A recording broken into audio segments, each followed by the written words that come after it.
کرنا چاہے وہ کر سکتا ہے۔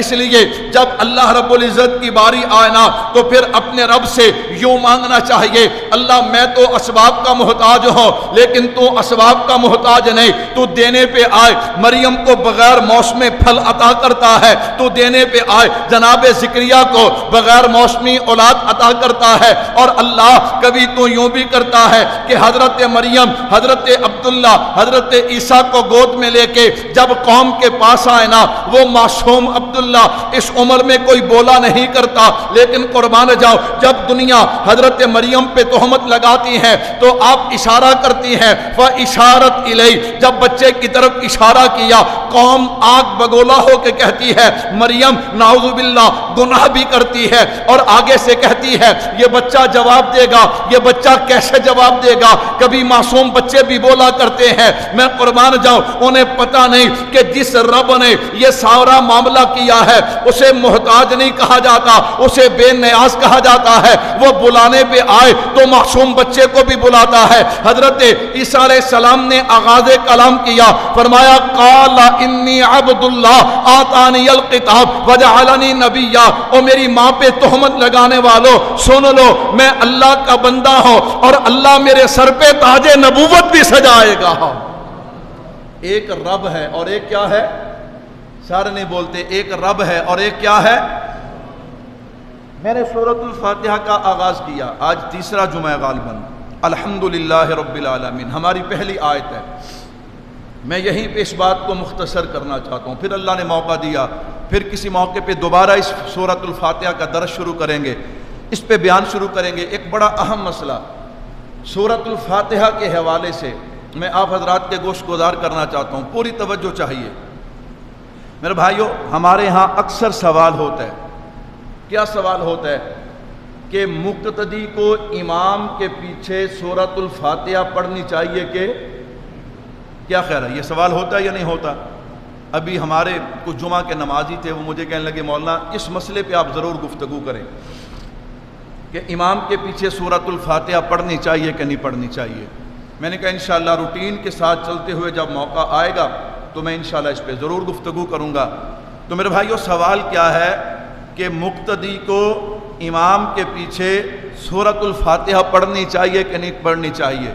سب سے پہلی بات یہ سوال ہی ٹھیک نہیں ہے، یہ سوال ہی، بات سمجھ آ رہی ہے آپ حضرات کو؟ یہ سوال ہی ٹھیک ہے، بند کر لائیو، یہ سوال ہی ٹھیک ہے